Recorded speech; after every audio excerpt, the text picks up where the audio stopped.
Video ini aku buat khusus kepada Pak Jokowi, karena aku mau curhat nih, Pak. Pak, Bapak kan udah tahu kan kita baru aja kena serangan hacker dan diminta 131 miliar, Pak. Di pusat data nasional kita. Pak, supaya Bapak tahu ya.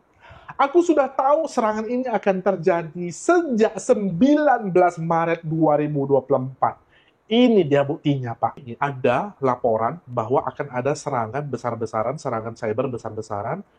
Aku ada buat 2 video yang dimana katanya akan ada serangan di perbankan Indonesia dan data Indonesia. Dan kejadian kan, Pak. Terbukti kan, Pak. Dan supaya Bapak tahu, nggak ada yang peduli tentang kejadian yang sudah aku prediksi tersebut, Pak. Bapak ingat masih Bank Syariah India di Konoha sana yang kejebolan itu? Pasti akan terjadi lagi, Pak. Karena apa? Karena pemimpin yang Bapak pilih menghandle data Indonesia itu tidak kompeten. Mungkin nggak tahu apa-apa soal teknologi gitu loh, Pak. Maaf, aku harus ngomong keras nih, Pak. Pilihlah anak-anak muda yang ngerti teknologi, jangan bapak-bapak yang udah tua, baby boomers, yang nggak tahu soal apa-apa dan bapak harus milih dia karena politik gitu loh, Pak. Aku udah kasih tahu tentang perbankan di Indonesia itu akan kejebolan. Dan benar terjadi. Dan mau berapa kali lagi kejebolan dan uang masyarakat itu hilang supaya Bapak mengerti. Dan supaya Bapak nangkap betapa bahayanya data ini jebol gitu loh, Pak. Ini aku kasih tahu ya, Pak ya. Aku ketemu lubang, tim kita dari satriacyber.com itu ketemu lubang di beberapa bank Indonesia. Dan ada beberapa bank swasta yang kita temukan. Begini loh, Pak ya. Dari bank swasta tersebut, aku pernah kasih tahu di Instagram ada ketemu lubangnya pada saat itu.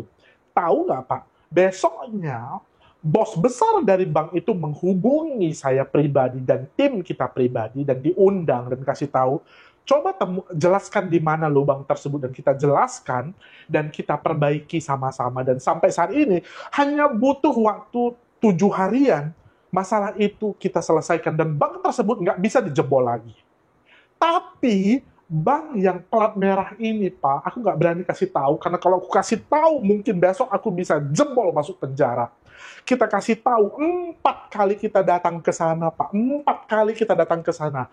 Ini loh, kita demo ke A, ke B, ke C, ini lubangnya.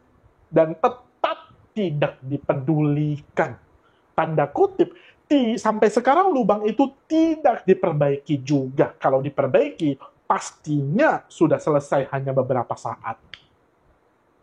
Dari bulan Januari sampai sekarang, lubang tersebut masih ada.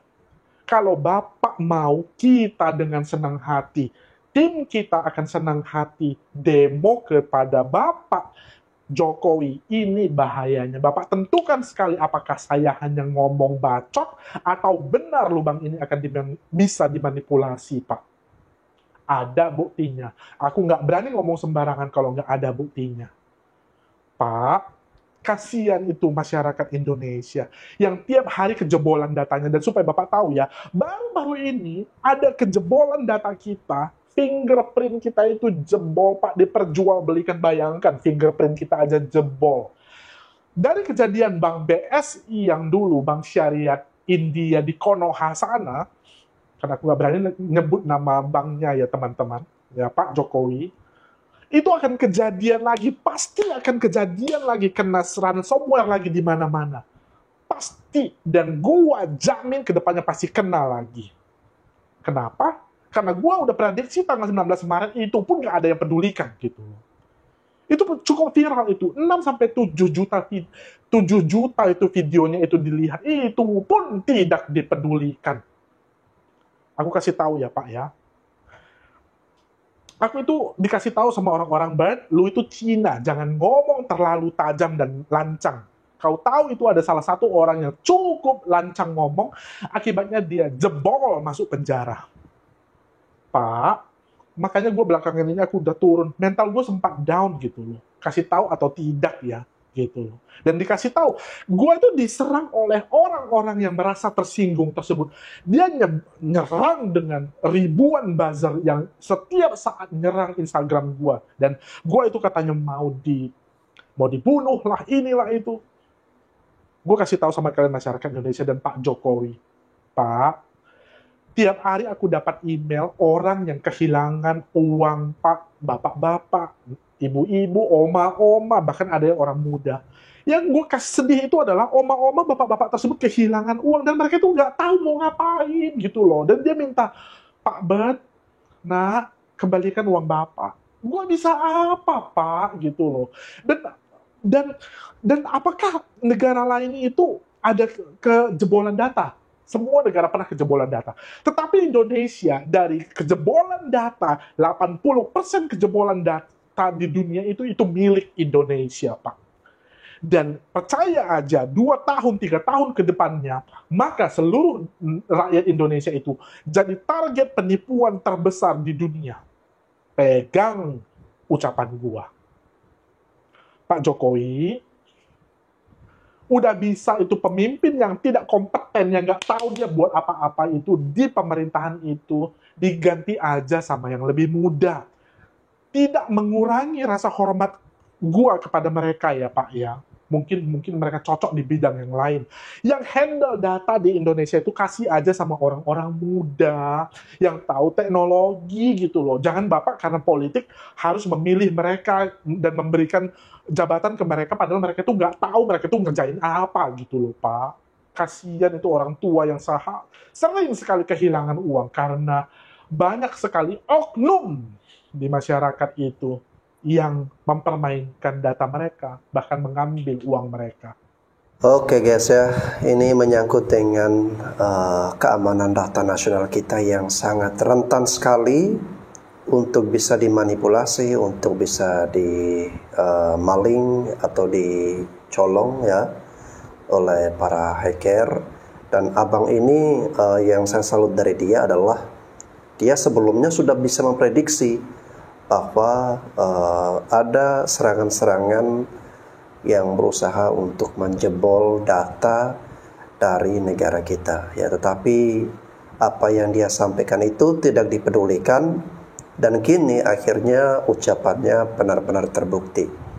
Dan saya sepakat dengan apa yang tadi abang ini sarankan guys ya, yakni untuk pemilihan menteri ya kepada Pak Jokowi, jangan memilih karena alasan politik atau jangan memilih karena balas jasa ya, tetapi pilihlah orang untuk bekerja sesuai dengan kemampuan, kapasitasnya, sesuai dengan bidangnya ya. Salah satunya adalah Menkominfo ini. Jangan asal pilih orang yang tidak mengerti mengenai keamanan data, tapi pilih anak-anak muda atau orang-orang yang benar-benar paham, yang punya pengalaman, yang benar-benar ngerti ya. Oke guys, abang ini ya dengan apa yang dia kritik tadi dia sampaikan, dia mendapatkan perhatian khusus nih dari pemerintah dan kritikannya itu didengarkan guys ya. Oke, kita simak lagi apa yang dia sampaikan berikut ini. Hello Indonesia, gua hari ini super senang sekali karena tadi jam 1 siang gua ditelepon oleh staf kepresidenan Indonesia. Ternyata video gua yang gua curhat sama Pak Jokowi itu sampai ke Pak Jokowi atau paling tidak sampai ke tim kepresidenan Pak Jokowi. Dan nanti Senin gua diminta untuk datang dan ketemu dengan beberapa Kementerian BUMN di Indonesia dan timnya Pak Jokowi. Jadi gua itu diminta untuk ngasih tahu apa paling tidak masukan supaya tidak terjadi kebocoran digital lagi yang ada di Indonesia ini. Kalian tahu betapa senangnya? Ternyata begini rasanya didengarkan oleh presiden kita sendiri dan seorang rakyat jelata itu didengarkan seperti gua ini rakyat jelata didengarkan oleh presiden kita sendiri. Rasanya senang sekali teman-teman. Jadi kalian nanti gua minta tulis komen di bawah apa yang kalian mau sampaikan kepada Pak Jokowi berhubungan dengan kebocoran digital atau keamanan digital perbankan yang ada di Indonesia. Gua pastikan gua akan share kepada beliau atau orang-orang berada di atas kita ini supaya mereka bisa memperbaiki yang ada yang terjadi di sini. Paling tidak pelan-pelan kita perbaiki supaya keamanan digital di Indonesia itu jadi lebih baik.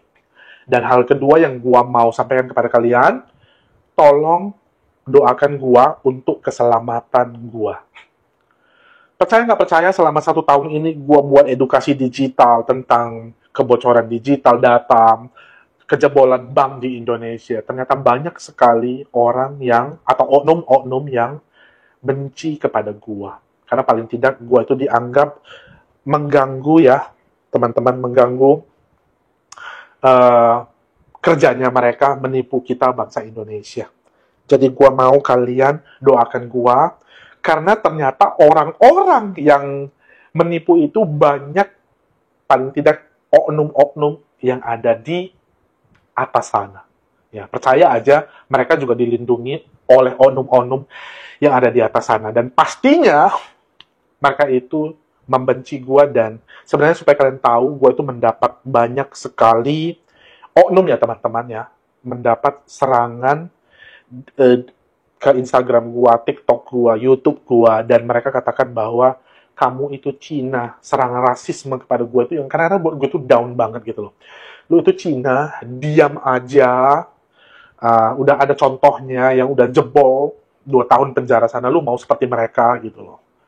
Itu yang gua takutkan teman-teman. Yang paling gua takutkan itu adalah keamanan jiwa gua dan keluarga gua. Jadi gua mohon teman-teman semuanya jadi saksi untuk keselamatan gua dan keluarga gua juga ya teman-teman. Jadi tujuan gua itu bukan cari sensasi ya. Tujuan gua itu supaya kita itu setara secara digital di dunia ini. Karena kita tuh banyak sekali orang-orang yang otaknya pintar, tapi nggak bisa pintar di negara ini, malah harus keluar ke negara orang lain, karena kita tuh tidak dihargai di negara sendiri.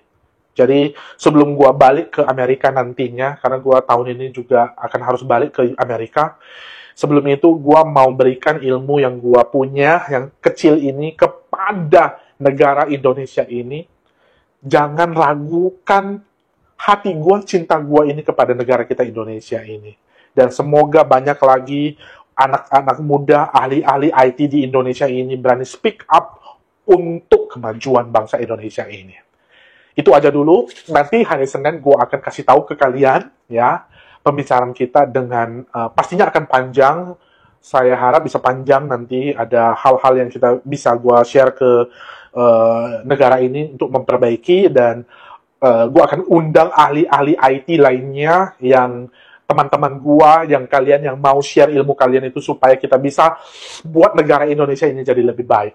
Ya, seneng kan rasanya gitu ya. Kalian bisa rasakan gak kebahagiaan gue ini gitu loh. Udah lama banget rasanya ingin sampaikan ini ke negara kita ini, Indonesia. Jadi itu aja dulu. Doakan gue. I love you Indonesia. Ya, itu dulu. Nanti gue akan share Senin nanti ya. Bye-bye. Pusat Data Nasional kena virus ransomware, terus datanya hilang. Pak, mohon maaf ya Pak. Kita nih Pak, videografer Pak. Gak usah ngomongin syutingan ratusan juta apa miliaran. Dokumentasi sunatan aja, kita backupnya 3 kali, Pak. Malah kalau ada hadis nganggur, 20 juga kita backup, Pak. Saking takut hilangnya. Itu kerjaan murah, Pak. Syutingan sunatan berapa sih? 1 juta, 2 juta. Malah kalau di kampung, 50.000 aja udah ngemis itu. Kita mah takut ngilangnya, udah kayak takut di ghosting selingkuhan, Pak. Ya kalau hilang, masa tuh bocah suruh sunat ulang, Pak? Udah titik kagak seberapa, dipotong 2 kali. Ya elah, kagak ada rasanya, Pak. Kayak gaji UMR dipotong tapera.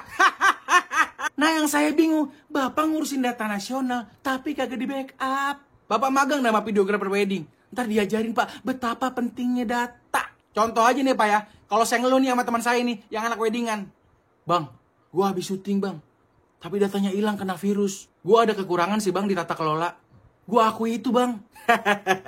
Paling teman saya cuma bilang gini Pak, Asli gatel banget lama-lama gue pingin speak up. Udah gue tahan-tahan. Terus Mulyani bilang anggaran belanja pusat data nasional kemarin yang kena hack itu 700 miliar. Tapi pakai Windows Defender, gak ada layeringnya lagi. Itu firewallnya kalah sama PC game. Terus datanya nggak di backup. Bener-bener logikanya tuh bukan data di backup. Data backup itu udah by default harusnya dilakukan. Dan yang logika kedua yang paling fatal, pusat data nasional itu harusnya ada replikasi servernya. Masa kalah sama cloud-cloudnya startup, Pak? Pusat data nasional itu harusnya ada replikasi data centernya. Jadi kalau data center A mati, masih ada mirroring di data center B atau data center C. Minimal tuh ada 2 data center. Baiknya sih 3. Kalau data nasional tuh harusnya ada puluhan. Terus juga nyalahin karena jurusan cybersecurity di Indonesia tuh masih jarang. Sorry ya, tahu nggak? Gua kemarin habis meeting sama lulusan Amerika yang buat startup di sana. Dia sukses bikin perusahaan, bisa nginstal Kubernetes di on-premise server. Bayangin on-premise server, dia punya layanan yang tinggal langsung jadi Kubernetes cluster semuanya. Canggih, Pak. Banyak orang kita yang jago. Nah, kalau udah kayak gini sekarang solusinya apa kira-kira? 98% datanya nggak bisa balik loh. Tapi tadi aku baca berita anggaran pemeliharaannya 700 miliar. Masa 700 miliar dapat server kayak gitu sih? Nggak, ini server negara apa server warnet? Nggak ada backup dan nggak ada replikasi ke data center lainnya. Dikasih ke profesional aja lah, dikasih ke swasta. Biar lebih profesional menurut aku ya. Oke guys ya. Tapi memang miris juga ya orang-orang yang bekerja di pemerintahan kita tapi nggak terlalu jago soal teknologi ya, bagaimana bisa backup data, menjaga keamanan data nasional kita ya. Yaitu karena tadi guys ya, mempekerjakan orang-orang yang bukan di bidangnya itu ya, asal merekrut karena ini saudara, karena ini keluarga, karena ini ada kepentingan politik, balas jasa, ya jadinya seperti ini. Ya contoh sederhananya guys ya, kalau misalnya Anda punya sebuah perusahaan ya, Anda pasti dong mencari karyawan-karyawan yang bekerja dengan Anda itu benar-benar mengerti bidang yang ingin Anda pekerjakan dia ya. Orang yang menguasai bagian pergudangan tentu harus mengerti benar nih soal di gudang ya. Begitu juga yang bagian administrasi, yang berhubungan dengan komputerisasi. Jadi dia harus paham tuh ya. Nah ini kalau mempekerjakan orang tidak sesuai dengan bidangnya ya, jadi hasilnya begini ya. Cuma habis-habisin duit negara, duit rakyat. Tapi untuk keamanan datanya seperti ini malah pada bingung, nggak tahu. Jelas mohon maaf nih, saya harus katakan bahwa dari segi keamanan data ya, pemerintah kita bukannya tidak backup, tetapi memang ada kebodohan di situ. Ini kan yang kalian tunggu-tunggu, pemerintah tidak bisa pulihkan data PDN yang diserang ransomware. Gue ngeliat berita-berita dari negara gue tuh makin hari makin kasihan loh, tahu? Makin hancur. Makanya kalau goblok gak usah jadi pejabat. Nah terus gue ikutin lagi tuh perkembangannya. Mohon maaf ya guys, gue baru bangun tidur soalnya. Terus lu pada ngoprak-ngoprak gue untuk tolong dong tanggapi untuk yang data breaches itu. Ya gue juga lagi nunggu gitu. Dampaknya apa aja sih setelah data warga negara Indonesia ini bocor. Nih salah satunya ya, BRI aktif blokir ribuan rekening terindikasi penampungan judi online. Hayo loh, data lu dipakai untuk judi online tuh, buat pinjol juga tuh ntar. Hayo loh, yang salah siapa? Pejabatnya. Yang kena dampaknya siapa? Rakyat ya. Makanya kalau ada pemimpin goblok jangan dipilih. Terus ada lagi, seluruh layanan eksternal pajak tak bisa diakses hari ini tanggal 29 Juni 2024. Terus ntar kalau nggak bisa diakses, orang yang mau bayar pajak gimana nih? Nggak bisa bayar, bagus. Nggak bisa bayar, seneng. Ntar habis itu dianggapnya telat bayar pajak, kena denda. Mampus yang ada. Rakyatnya juga yang kena dampaknya. Yang bikin perkara pemerintahnya tuh. Emang, aduh, keluar deh, resign. Jadi warga Indo tuh nggak sedianggap itu loh, tahu. Makanya lo pada jangan terlalu heboh, jangan terlalu fanatik. Udah gue bilang, mending pikirin diri lo sendiri gitu. Ya, pikirin diri lo sendiri deh. Sekarang mungkin orang pada bilang, oh Apa sih data apa sih, kan gue juga nggak ada privasi apa-apa. Data bank lu, data pribadi lu ntar dipakai untuk pinjol, untuk judi online. Aduh, mikir makanya sekolah deh. Gue nggak mau ngasih solusi apa-apa deh, gue nggak bisa ngasih solusi apa-apa. Terserah, lo tanya aja pejabat. Gimana Pak, Bu, Kominfo? Mundur. Menkominfo dan semua jajarannya, semua dirjen PDN harusnya hari ini dipecat. Dan juga semua eselonnya kalau bisa mundur semuanya, malu sama kerjaannya. Data PDN 98% milik negara ini bisa diambil sama hacker, dihack, dan sekarang jawaban lo cuma pasrah. Mundur kalau dari jabatan lo. Setelah tadi dipanggil DPR, dijawab bahwa tidak ada backup. Negara ini ya, tolong semuanya lo sadar bahwa data negara ini nggak ada backupnya. Lo mau bikin visa, paspor, mau bikin segala macam, 256 instansi datanya ada di situ dan hilang. Gila nggak? Lo nggak habis pikir gue. Gila, ini negara apaan sih? Ini negara keran, negara main-mainan kali. Dari kemarin lo sadar nggak sih bahwa itu tuh data itu bahaya banget. Data hidup kita, data KTP, data tempat kita lahir, data tempat kita kerja, data keuangan, data utang-utang kita, semua ini dia ambil. Ini tuh udah terlalu bahaya banget, lo pada sadar dong. Semua itu menteri harus tanggung jawab. Oh my god, ini tuh udah sebahaya itu. Semua data-data kita sebagai warga negara itu bahkan diambil. Dana pensiun, dana BPJS, semua bisa angus dan bisa dihilangkan kapan aja. Dan kita gimana mau jawabannya gimana? Coba jawabannya cuma pasrah. Gue udah sampai sesak napas, gue udah gak ngerti lagi baca berita hari ini. Udah bener-bener harusnya semua tuh udah mundur. Sekarang lo harus masih keluarin statement-statement gitu. Muka lo masih keluar, bangga lo kayak gitu. Lo bayangin ya, semua data kita itu artinya apapun yang menempel di dompet kita, apapun yang difotokopi, apapun yang semua data-data negara ini yang katanya gak boleh dibakar. Visa, paspor, kartu keluarga, kartu hutang atau BI, semuanya itu semuanya hilang. Coba cuma 2% yang dimiliki oleh Batam katanya di backup. Nggak di backup, itu jawabannya apa? Nggak di backup dibilang tidak, apa kelalaian tata kelola. Pada belajar deh, makanya semua ngabisin uang rakyat doang sih, pada nggak pakai otak, semua kerjanya semua dikorup, makanya jadi negara ini hancur. Ini benar-benar aneh banget guys ya, benar-benar memprihatinkan dan sangat miris ya. Negara sebesar Indonesia ya, tapi keamanan datanya sangat rentan untuk diambil, dicuri oleh hacker guys ya. Dan tidak ada backup datanya lagi ya, bayangkan ya, sampai seperti itunya. Ini gimana guys ya, orang-orang yang bekerja untuk negara kita ini ya, mengenai keamanan data. Apakah mereka anggap itu hanya sebagai main-main apa gimana ya? Nah ini baru data-data kita yang diambil guys ya. Saya takutnya ya, uang kita juga dalam sistem digital itu dirampok, diambil, kabur keluar ya.